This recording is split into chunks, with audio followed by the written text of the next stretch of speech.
Hello बच्चों, कैसे हो आप लोग। उम्मीद करता हूँ आप सब लोग मस्त होगे और अपनी अपनी तैयारी में बहुत अच्छी तरीके से जुटे हुए होगे। IIT JEE 2021 mains third attempt शुरू हो चुका है। मेरी सभी बच्चों को शुभकामनाएं, best wishes, all the best. मुझे उम्मीद है कि सब लोग बहुत बढ़िया करके आएंगे इस बार एग्जामिनेशन में। ऑलराइट, आज हम लोग शुरू करने वाले हैं इलेक्ट्रोकेमिस्ट्री का लेक्चर नंबर 8। अब तक हम लोगों ने इलेक्ट्रोकेमिकल सेल के कंस्ट्रक्शन के बारे में पढ़ लिया, इलेक्ट्रोड पोटेंशियल क्या होता है इसके बारे में जान लिया, इलेक्ट्रोड्स कितने टाइप के होते हैं ये जान लिया, नस्ट इक्वेशन क्या होती है, इलेक्ट्रोड पोटेंशियल को निकालने का, मैथमेटिकली कैलकुलेट करने का तरीका क्या होता है, ये सब जान लिया। आज हम लोग पढ़ने वाले एक छोटा सा इंपॉर्टेंट टॉपिक जिसे कहते हैं हम लोग रेफरेंस इलेक्ट्रोड। आइए शुरू करते हैं। रेफरेंस इलेक्ट्रोड क्या होता है और क्यों हम इसको यूज करते हैं। बच्चों, हम सब जानते हैं कि एक सिंगल इलेक्ट्रोड का इलेक्ट्रोड पोटेंशियल नापना पॉसिबल नहीं है। तो जिन इलेक्ट्रोड की मदद से हम किसी गिवन इलेक्ट्रोड का इलेक्ट्रोड पोटेंशियल निकालते हैं उसे रेफरेंस इलेक्ट्रोड कहते हैं। मतलब दो पॉइंट हो गए। Measurement of single electrode potential, measurement of electrode potential of a single electrode is not possible. Single electrode is not possible.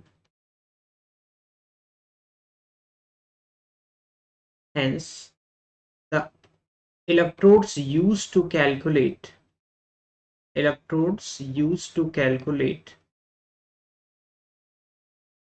the electrode potential of an electrode is called as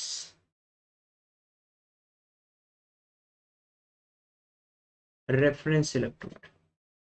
basically किसी भी cell को बनाने के लिए या उसका electromotive force नापने के लिए मुझे दो टर्मिनल की जरूरत पड़ेगी। तो एक सिंगल इलेक्ट्रोड तो एक ही टर्मिनल होता है ना, तो हमेशा किसी पर्टिकुलर इलेक्ट्रोड का इलेक्ट्रोड पोटेंशियल किसी और के रिस्पेक्ट में निकालते हैं, तो जिसको एज अ रेफरेंस यूज करते हैं that is called as reference electrode.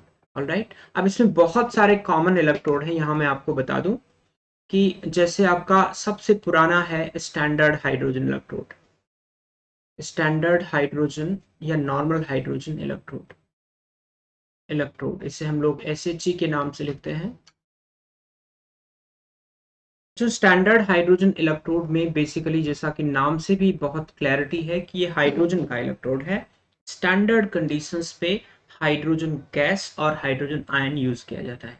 यानी सिंपली एक प्लेटिनम इलेक्ट्रोड लिया, उसके ऊपर हाइड्रोजन गैस को 1 एटमॉस्फेरिक प्रेशर पे 1 बार प्रेशर पे एड्सॉर्ब करवा दिया। यानी यहाँ पे हाइड्रोजन जो प्रेजेंट है एड्सॉर्ब्ड फॉर्म में वो 1 बार प्रेशर पे है। यही स्टैंडर्ड होता है किसी गैस का। एंड अंदर जो सोल्यूशन हमने लिया हुआ है that solution is present at 1 molar concentration of H ion. हालांकि ये बड़ा मुश्किल है एग्जैक्टली 1 मोलर H प्लस का कॉन्सेंट्रेशन का सोल्यूशन बनाना, बट ठीक है। 1 मोलर H आयन का कॉन्सेंट्रेशन का सोल्यूशन लिया, उसके अंदर प्लेटिनम वायर के ऊपर हाइड्रोजन गैस को 1 एटमॉस्फेरिक प्रेशर पे एड्सॉर्ब करवा के उसको डिप करके यानी कांटेक्ट में रख दिया। अब ये बेसिकली हमारा स्टैंडर्ड हाइड्रोजन इलेक्ट्रोड तैयार हो गया। इसका E0 0 ले लिया, सभी टेम्परेचर पे इसका E0 0 लिया जाता है। हाइड्रोजन बेसिकली चाहे रिडक्शन की तरह यूज करो या ऑक्सीडेशन की तरह यूज करो, E0 वैल्यू हमेशा 0 आएगी। तो जस्ट चेक कि जिस समय ये सेल कंप्लीट होगा, मान लीजिए किसी इलेक्ट्रोड पोटेंशियल, किसी इलेक्ट्रोड का इलेक्ट्रोड पोटेंशियल निकालना है, तो उस सिचुएशन में हम इस सेल को कैसे यूज करेंगे। तो सबसे पहले मैं इसको आपके लिए बता दूं कि एज अ रिडक्शन इलेक्ट्रोड इसकी क्या रिएक्शन होगी। जस्ट गेस, नॉर्मल जैसे होता है। As a reduction electrode H plus एक इलेक्ट्रॉन लेकर के हाफ H2 में कन्वर्ट हो जाएगा, राइट। यानी कि H प्लस का रिडक्शन होगा। जब आप इसको as a reduction electrode use करेंगे तो H प्लस का रिडक्शन होगा। And as an oxidation electrode, guess कीजिए क्या चीज का ऑक्सीडेशन होगा, हाइड्रोजन गैस का। Half H2 gas changing into H plus plus 1 electron. तो डिपेंड करता है किस इलेक्ट्रोड का इलेक्ट्रोड पोटेंशियल आप निकालना चाहते हो, अकॉर्डिंगली कभी ये ऑक्सीडेशन इलेक्ट्रोड की तरह काम करेगा, कभी ये रिडक्शन इलेक्ट्रोड की तरह काम करेगा। मान लो SHE को यूज करके आपको एक पर्टिकुलर इलेक्ट्रोड का इलेक्ट्रोड पोटेंशियल निकालना है, तो कैसे करेंगे। जैसे मान लो कॉपर आयन का मुझे ये कॉपर कॉपर आयन का मुझे इलेक्ट्रोड पोटेंशियल निकालना है। तो आपको पता है कि जो कॉपर की लोकेशन है इलेक्ट्रोकेमिकल सीरीज में ये हाइड्रोजन के नीचे पड़ता है। यानी जब सेल बनाएंगे SHA के साथ तो कॉपर जाएगा कैथोड पे यानी पॉजिटिव इलेक्ट्रोड बनेगा एंड हाइड्रोजन एनोड पे रहेगा यानी नेगेटिव इलेक्ट्रोड बनेगा। यानी फाइनली हमारा इस प्रकार का सेल होगा SHA लेफ्ट में एंड देन राइट में आपका कॉपर एंड कॉपर आ जाएगा। ओके, अब इस सेल का जब आप EMF मेजर करोगे तो क्या होगा, E not oxidation potential of SHE, OP of SHE जो कि 0 होता है, plus E not of copper and copper, alright, तो ये 0 है। ये E not of copper and copper हमको चाहिए था और EMF मान लो x वोल्ट आ गया, तो यहाँ पे आपने निकाल लिया E not of copper and copper is equal to x volt. अगर आपको रिडक्शन पोटेंशियल कॉपर आयन का निकालना है, बल्कि नॉट कहने की बजाय हमें E कहना चाहिए, बिकॉज हमें इलेक्ट्रोड पोटेंशियल निकालना है, स्टैंडर्ड इलेक्ट्रोड पोटेंशियल नहीं निकालना है। ऑलराइट, तो अगर मुझे किसी पर्टिकुलर इलेक्ट्रोड का रिडक्शन पोटेंशियल पता हो तो ऑक्सीडेशन पोटेंशियल क्या हो जाएगा, लाइक अगर मुझे ऑक्सीडेशन पोटेंशियल इन्हीं कंडीशन में कॉपर का लिखना होता तो क्या लिखता, E of copper copper ion is equal to -x volt. I hope you understand. किसी भी इलेक्ट्रोड का इलेक्ट्रोड पोटेंशियल ऑक्सीडेशन और रिडक्शन दोनों बराबर होता है, खाली साइन का फर्क होता है गिवन कंडीशंस में, राइट। तो इस तरह से मुझे SHE कनेक्ट करके हाइड्रोजन का रिडक्शन पोटेंशियल मिल गया, माइनस साइन लगा के उसका ऑक्सीडेशन पोटेंशियल निकाल लिया। क्लियर। इसी तरह से मान लो आपको जिंक का इलेक्ट्रोड पोटेंशियल निकालना है, तो आपको पता है कि जो जिंक होता है वो हाइड्रोजन के ऊपर आता है इलेक्ट्रोकेमिकल सीरीज में, यानी यहाँ पे जिंक बनेगा एक एनोड और SHE को हम लोग कैथोड की जगह प्लेस करेंगे। तो एग्जैक्टली क्या सेल बनेगा, जिंक जिंक आयन, ये LHS पे रहेगा एंड RHS पे SHE रहेगा। हालांकि यहाँ पे ऐसे प्लेसमेंट अलग टाइप का कर रखा है, लेकिन इलेक्ट्रॉन की फ्लो की डायरेक्शन दिखाया हुआ है, इससे आप समझ जाओगे कि नेगेटिव टर्मिनल पे यानी कि एनोड पे आपका जिंक ही है, तो एनोड पे जिंक है और कैथोड पे SHE है। अगर मैं इसका EMF लिखूंगा, इस सेल का EMF क्या आएगा, मान लो x वोल्ट है, this is going to be E of zinc zinc ion यानी oxidation potential of zinc zinc ion plus E naught of SHE reduction potential RP SRP rather, तो ये तो होगा 0 और ये आपका आ गया E of zinc zinc ion x volt. Alright, तो अब आपने oxidation potential of zinc zinc ion निकाल लिया। अगर आपको रिडक्शन पोटेंशियल की जरूरत है तो क्या करेंगे, सिर्फ एक माइनस साइन लगा देंगे, यानी E of zinc ion zinc is equal to -x volt. Alright बच्चों, SHE को यूज करना इतना कन्वीनियंट नहीं होता है, SHE को बनाना इतना कन्वीनियंट नहीं होता, क्योंकि कारण क्या है, कई सारे कारण हैं। ड्रॉबैक्स क्या है SHE के अंदर, क्यों हम लोग SHE को प्रैक्टिकल पर्पज से थोड़ा आसान नहीं होता, थोड़ा मतलब करेक्ट नहीं होता यूज करना। पहली बात तो ये है कि hydrogen being a bad conductor of electricity, ये इलेक्ट्रोड पर चिपक जाती है और इलेक्ट्रिक करंट के स्मूथ फ्लो में हिंड्रेंस क्रिएट करती है। दूसरा है हाइड्रोजन का एक एटमॉस्फेरिक प्रेशर पे मेंटेन करना बहुत डिफिकल्ट होता है, क्योंकि कंटिन्यूअसली 1 एटमॉस्फेरिक प्रेशर मेंटेन रहे थोड़ा मुश्किल इसलिए होता है क्योंकि ऑपरेशन के दौरान हाइड्रोजन यूटिलाइज होती है। जैसे मान लीजिए अगर हमने ऑक्सीडेशन इलेक्ट्रोड यूज किया तो कम होगा प्रेशर, अगर हमने रिडक्शन इलेक्ट्रोड यूज किया तो बढ़ेगा प्रेशर, तो अकॉर्डिंगली 1 एटमॉस्फेरिक प्रेशर मेंटेन करना इज डिफिकल्ट।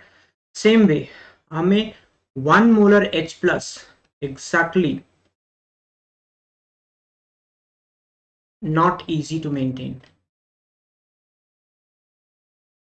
हम लोग क्या सोचते हैं कि 1 मोलर HCl ले लो तो यहां से आने वाला जो H प्लस होगा वो 1 मोलर होगा, ऐसा नहीं है।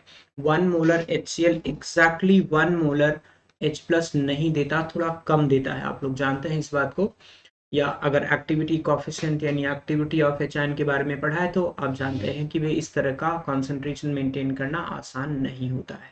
तो ये कुछ 2-3 दुविधाएं हैं, 2-3 परेशानियां हैं जिसकी वजह से SHE को हम लोग सक्सेसफुली एक्यूरेट तरीके से यूज नहीं कर पाते हैं एज अ रेफरेंस इलेक्ट्रोड। इसके अलावा कौन सा रेफरेंस इलेक्ट्रोड हम लोग यूज कर सकते हैं जो बेटर हो, इसके अंदर जितने भी metal metal insoluble salt electrode है उसमें हमने बताया था मेटल मेटल इनसॉल्युबल सॉल्ट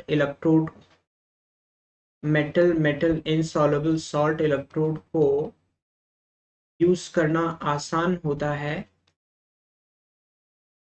क्योंकि उनका जो इलेक्ट्रोड पोटेंशियल होता है वो काफी लंबे समय तक कांस्टेंट होता है। अगर आप याद करो जब हमने metal metal insoluble salt electrode पढ़ा था उसके अंदर बताया था, जैसे मान लो आपका Ag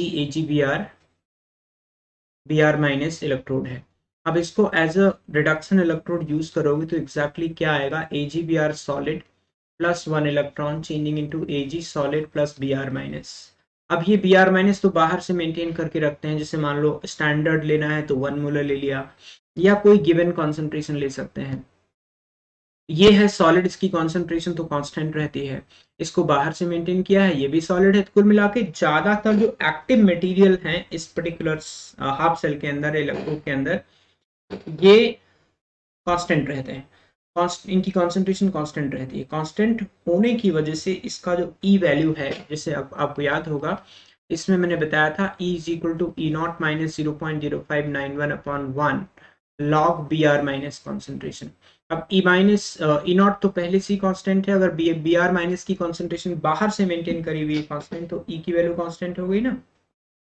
और हमें रेफरेंस इलेक्ट्रोड रेफरेंस की तरह काम करेगा कैसे हमारे लिए, तब काम करेगा जब उसका इलेक्ट्रोड पोटेंशियल फिक्स हो। भाई जैसे एचएससी में आप 0 पुट कर देते थे, यहाँ पे एक वैल्यू आ जाएगी उसको पुट कर देंगे जो कि नोन होगी पहले से, तो आपके गिवन इलेक्ट्रोड का इलेक्ट्रोड पोटेंशियल इससे भी निकल आएगा। तो जितने भी metal metal insoluble salt electrode हैं they can be used as a reference electrode, चाहे वो सिल्वर सिल्वर ब्रोमाइड हो, लेड लेड सल्फेट हो, या जो भी मतलब metal metal insoluble electrolyte.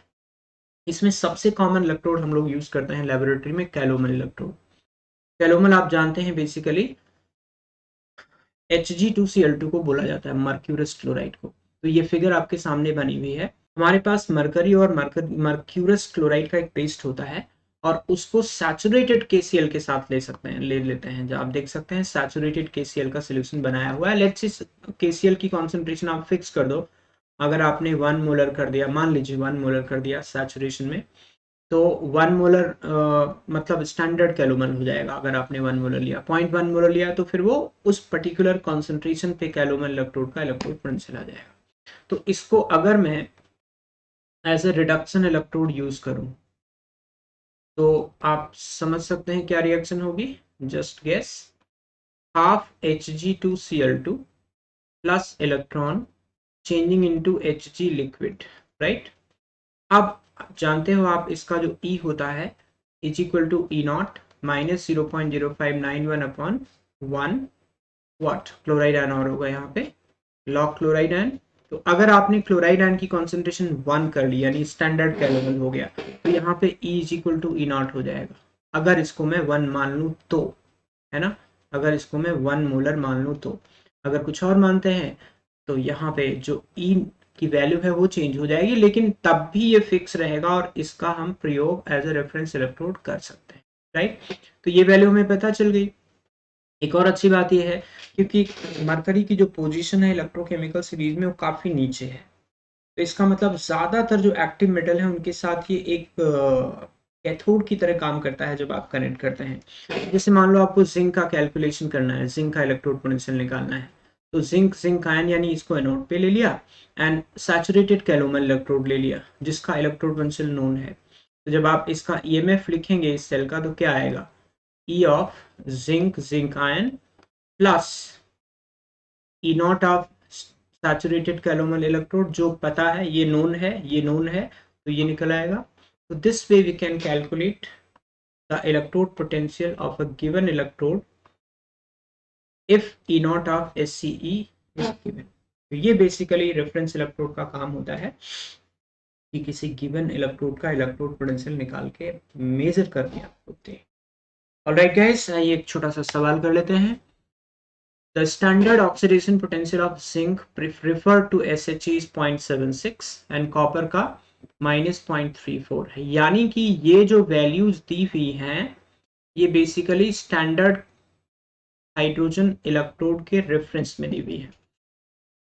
When excess of zinc is added to copper sulfate, zinc displaces copper and till equilibrium is reached. What is the approximate value of this? यानी Kc निकालना है basically. तो जब आप जिंक को copper ion में dip करोगे तो ये रिएक्शन होने वाली है जिंक आयन प्लस कॉपर। तो आप लिख सकते हो E is equal to E not, E cell is equal to E not cell minus 0.0591 upon 2 log zinc ion upon copper ion जो हमें निकालना है। ऑलराइट, आपको पता है कि ई सेल 0 हो जाएगा एट इक्विलिब्रियम और ई नॉट सेल क्या होगा? ई नॉट सेल होगा जिंक का SHE के रिस्पेक्ट में 0.76 हुआ, इसका मतलब जिंक का oxidation potential E naught of zinc, zinc ion, ये बेसिकली 0.76 वोल्ट हो गया, क्योंकि जिंक SHE के रिस्पेक्ट में ऑक्सीडेशन इलेक्ट्रोड की तरह काम करेगा। ऐसे E naught of copper and copper is equal to, ये भी ऑक्सीडेशन पोटेंशियल दिया हुआ है तो रिडक्शन पोटेंशियल प्लस 0.34 वोल्ट हो जाएगा। तो ई नॉट सेल हो जाएगा oxidation potential of oxidation electrode 0.76 plus reduction electrode of reduction electrode 0.34, alright, minus 0.0591 upon 2 log x जो मुझे निकालना है, इसको मैंने x मान लिया, जो मुझे निकालना था इस पूरे को मैंने x मान लिया। ठीक है, मतलब लॉग के अंदर की क्वांटिटी को x मान लिया। तो अब यहां से देख सकते हैं 0.0591 upon 2 log x is equal to, ये 1.1 हो जाएगा।